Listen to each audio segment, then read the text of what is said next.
It's a cold, moonless night with calm seas. Below decks, hundreds of passengers have settled in for the night, or are burning the midnight oil and making the most of the ship's luxurious amenities. Above them all, the lookouts in the crow's nest strain their eyes against the freezing air, gazing into a far-reaching darkness which makes it difficult even to make out the horizon. Suddenly, something looms out of the gloom. The lookout rings the bridge, his voice urgent. "Iceberg, right ahead!" I'm Kari Faye, and this is Great Disasters.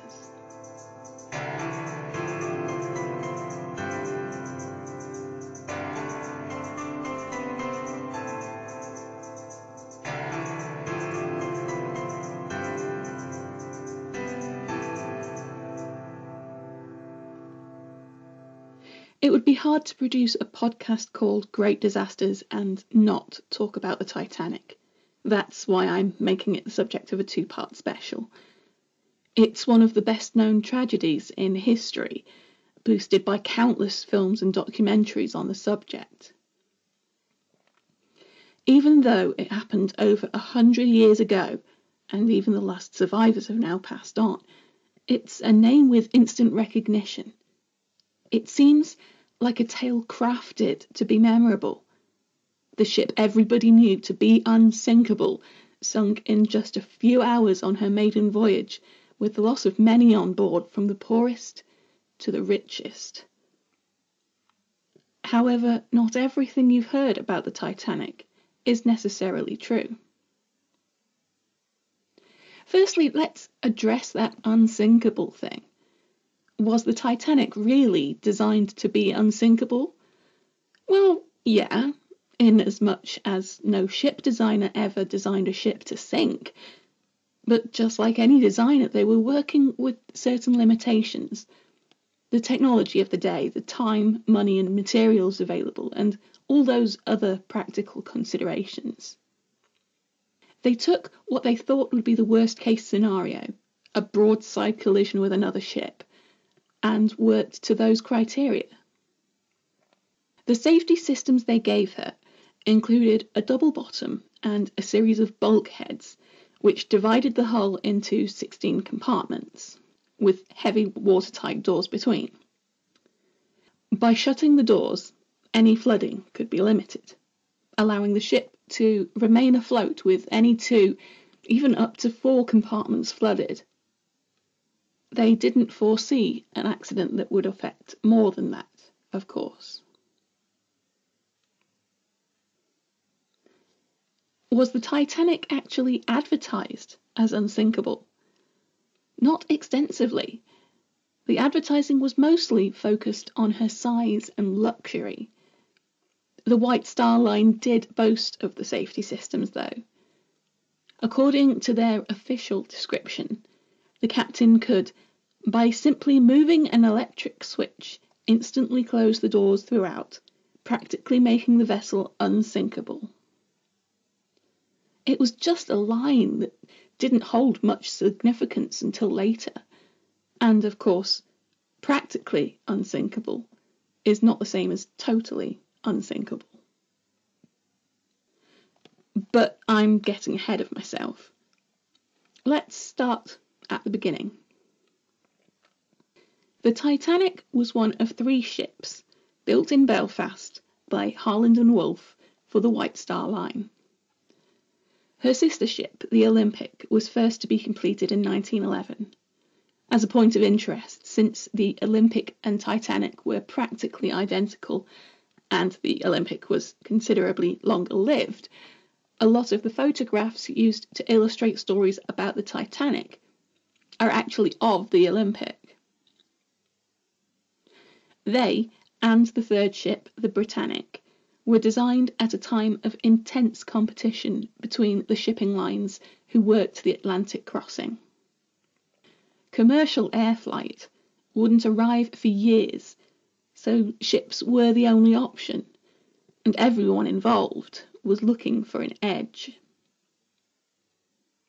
The Cunard line had the Mauretania, which had set speed records in both directions, eastbound in 1907 and westbound in 1909, which it would hold for 20 years. It was also the largest ship ever built at the time. That is, until the Olympic and Titanic came along.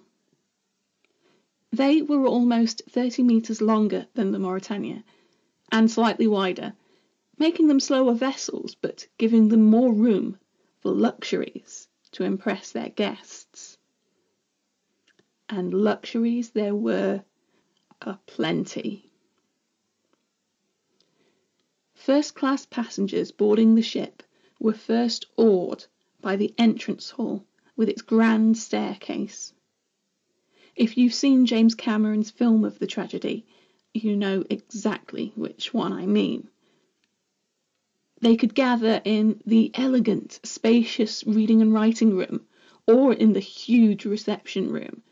They had a choice of places to eat, from the grand dining saloon to the more relaxed Café Parisien. The gentlemen could retire to the smoking room, and those of an energetic bent could make use of the swimming pool, Turkish baths, full-size squash court, and gymnasium, complete with mechanical horses. And, of course, at night they could sleep soundly in large, comfortable cabins with exquisite furnishings, making it seem for all the world like a 5-star hotel had taken to the waters. Mrs. Mahala Douglas of Minneapolis said the boat was so luxurious, so steady, so immense, and such a marvel of mechanism that one could not believe he was on a boat. Second-class passengers were just as pleased with what they got for their money. Their smoking room, library and lobby may not have been quite as expansive and expensive as the first-class equivalents, but they were still spacious and elegant. 18-year-old Percy Bailey described the ship in a letter to his parents shortly after boarding. "The Titanic is a marvel, I can tell you. I have never seen such a sight in my life. She is like a floating palace, everything up to date." Even third-class passengers were well taken care of. Where other ships might cram steerage passengers into shared dormitories or cabins, most of the third-class accommodation was in twin-berth cabins. Their public areas were simple but spacious, and they still got their meals served by waiters and stewards. The Standard, describing the ship at its launch, said that the amenities in third class reminded one of the first-class accommodation on many liners 20 years ago. It was pretty fancy, considering. Whether you paid £2 or £800 for your ticket, on board the Titanic you were promised a once-in-a-lifetime experience. For many it had to be. They'd saved hard to make their way to the New World. That £2, which was the cheapest one-way ticket sold, would be equivalent to paying between £700 and £1,000 in today's money. In total, the ship could carry 2,346 passengers. However, Titanic departed Southampton on the 10th of April 1912, with only 922 paying guests on board.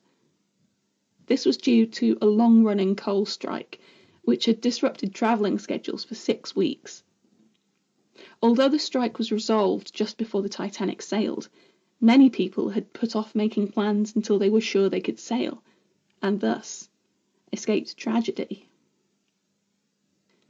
She made her way first to Cherbourg in France, and then to Queenstown in Ireland, picking up and dropping off passengers at each port, before setting out across the North Atlantic for New York with 1,316 passengers and over 900 crew aboard.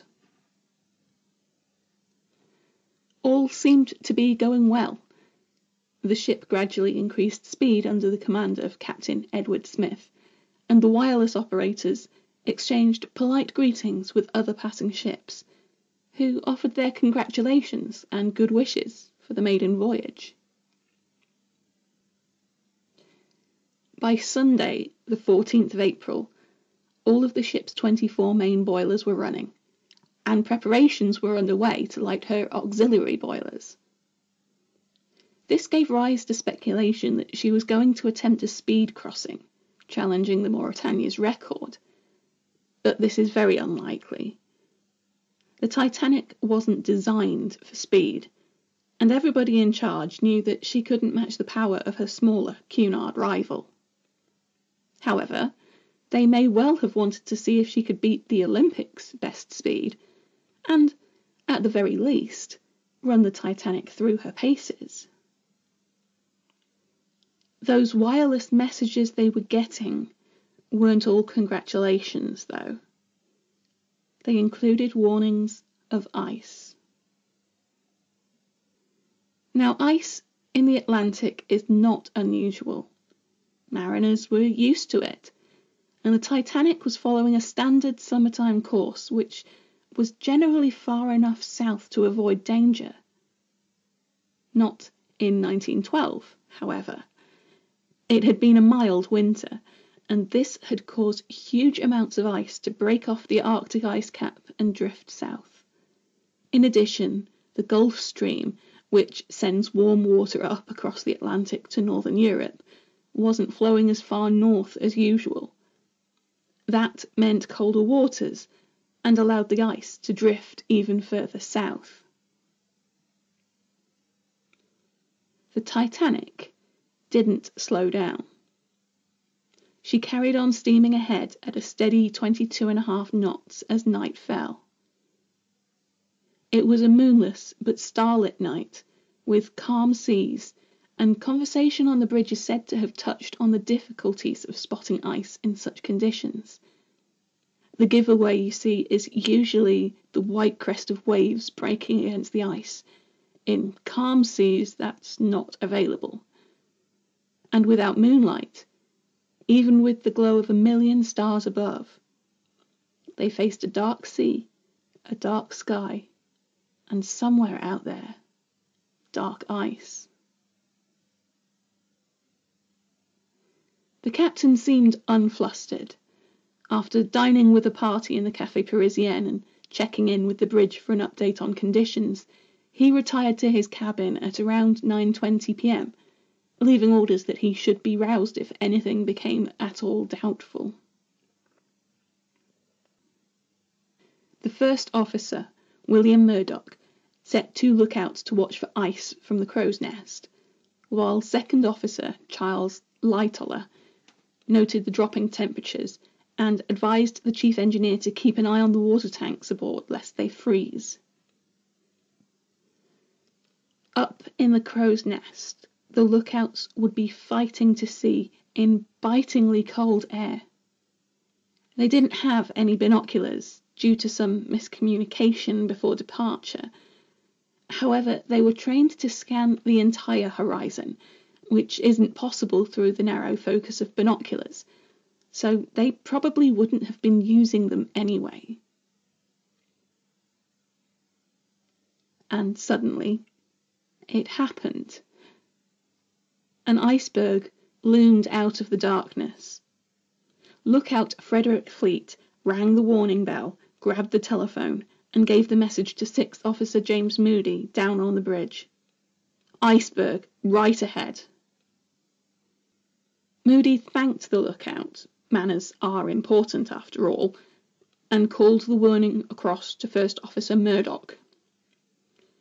In turn, he leapt forward to order the engines first to stop, then to full astern, and ordered the helmsman to turn the wheel hard a starboard. A warning bell gave the crew in the lower compartments a 10-second warning that the huge watertight doors were about to close. The great ship began to swing to port. In those days, orders were still given as if the ship was steered by a tiller, so you ordered starboard to turn to port. But it was too late. There was only about 30 seconds between the warning and the impact. The iceberg scraped along the starboard side of the ship. Roused by the alarms, the captain was on the bridge in mere moments, sending Fourth Officer Boxall down to check the hull and report on the damage. In the forward boiler room, there was no doubt about the seriousness of the situation. Only 2 stokers and an engineer got out. Elsewhere, though, the collision didn't feel like much to worry about. In second class, passenger Lawrence Beasley called it a slight jar. In first class, Catherine Crosby was awakened by the bumping of the boat, while Major Arthur Puchin heard a dull thud, and others weren't even woken by it. Still, Boxhall's quick inspection revealed the bad news. The lowest deck was flooded past the number 4 bulkhead, and water was rising fast. The ship was going down. Captain Smith ordered the lifeboats to be uncovered. Knowing that there was not enough capacity for all on board, he ordered they be filled with the women and children first. He then personally went to the radio room to ensure that the distress call was sent out immediately. The passengers were roused and directed to assemble on the boat deck.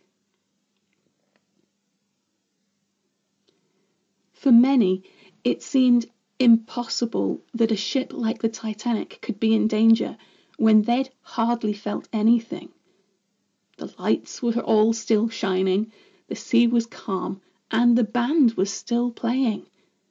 They'd assembled in the first-class lounge and were breaking out some cheerful ragtime tunes. A number of first-class passengers formed an orderly queue at the purser's office, waiting to withdraw their jewellery and valuables before embarking on the lifeboats. Saloon steward William Ward described the calm atmosphere on deck. There did not seem to be any excitement. In fact, a lot of ladies and gentlemen there were just treating it as a kind of joke. It was 12:45 a.m., almost a full hour after the impact, when the first lifeboat was lowered into the waters. Certified to hold 65 people, it carried less than half that number. Further lifeboats left the Titanic's decks just as lightly laden. At this point, passengers were probably loath to abandon the seemingly sturdy liner for a small rowboat. They likely also balked at the height from which the boats had to be lowered. From a deck, right at the top, it was 70 feet down to the water. Adding to the perils, the crew had not been drilled on lifeboat procedures. Some became unbalanced as they went down, nearly tipping their passengers out. Second-class passenger Marshall Drew, just 8 years old at the time, later said, "The lowering of the lifeboat 70 foot to the sea was perilous. Davits, ropes, nothing worked properly. So the first one end of the lifeboat was tilted up and then far down. I think it was the only time I was scared." Passengers in boat 13 were more frightened. Their boat was still attached to the ropes when boat 15, directly above them, began to be lowered. Their screams went unheard by the boat above, and it was only quick action by the crew in cutting the lines and moving boat 13 away which avoided further loss of life. But it seemed that help was not far away. The lights of another ship could be seen. The captain ordered the lifeboats to make for them. In the wireless room, the operator had already passed a message on to the Carpathia. Come at once. We have struck an iceberg. It's CQD, old man. It was sheer chance that the operator of the Carpathia heard this message. Harold Cottam had been on duty since 7 a.m. and was already retiring for the night. He left his radio on whilst undressing and decided to try the Titanic to pass on some messages. When he got the distress call, he ran, still half-dressed, to the bridge of his own ship. The Carpathia made immediate preparations for rescue. They stoked their engines to the max, pushing past their design speed of 14 knots to 17.5 knots, readying their lifeboats on the way.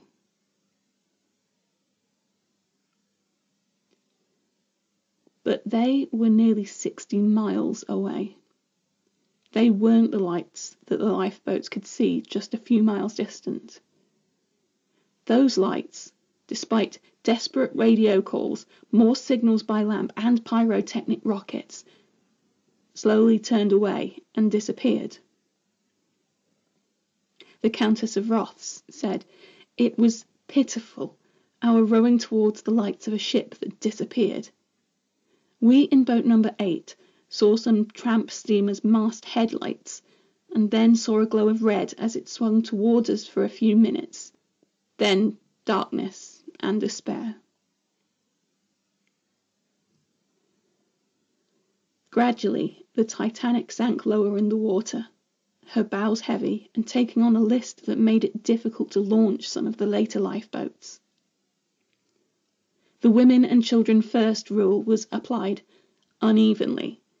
There would be some controversy over certain male survivors, particularly the White Star Line chairman, J. Bruce Ismay, and Sir Cosmo Duff Gordon, who paid the crew in his lifeboat £5 apiece. As the passengers began to realise the gravity of the situation, panic grew. At one point, one of the officers fired his gun into the air to stop a group of men rushing aboard one of the lifeboats. Some of the gentlemen were more dignified. The multimillionaire Colonel Astor asked politely if he could join his wife in a lifeboat, seeing as there were places left and she was in a delicate condition. Officer Lightoller refused, and the colonel simply stepped back, bidding farewell to his young bride. He would not survive. One of the wealthiest men on board, Benjamin Guggenheim, retired with his valet to change into evening dress. If he was going down, he was prepared to do so as a gentleman. And in the first-class lounge, 4 gentlemen were playing cards until well after 2 o'clock. Thomas Andrews, of the ship's builders Harland and Wolff, was last seen in the smoking room, staring at a painting on the wall. The captain was, of course, on the bridge. He had relieved the wireless operators of their duty, but they stayed at the radio transmitting their distress calls, at first using the traditional call, CQD. After a while, Assistant Wireless Operator Harold Bride told Jack Phillips, the senior operator, "Send SOS. It's the new call, and it may be your last chance to send it." Phillips did, with a laugh. But his friend was right. The brave wireless operator would stay at his post until water was coming into their cabin, and wouldn't make it out alive. Deep in the ship, dedicated engineers kept enough steam going to keep the lights on right up to the last moments. And, as the bow began to slip under the waves, the band played on, switching from their cheerful ragtime numbers to a more solemn tune. Although some survivors said it was autumn, others said it was "Nearer, my God, to Thee." The latter is more likely. Not only was it a favourite of band leader Wallace Hartley, but he had once told a friend that it was the tune he would choose to play on a sinking ship.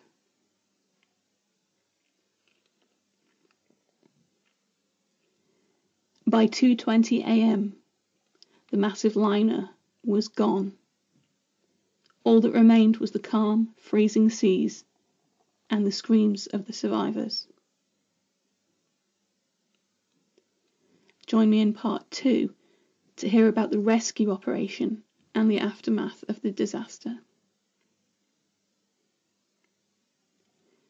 Great Disasters is written, researched and produced by me, Kari Fay. For more information, sources and further reading, check out the Great Disasters blog at greatdisasterspodcast.wordpress.com. Or, if you'd like to start a conversation, you can find the Great Disasters Podcast on Facebook and on Twitter at great_disasters. If you'd like to support the Great Disasters Podcast, you can become a Patreon and earn unique rewards at patreon.com/greatdisasters.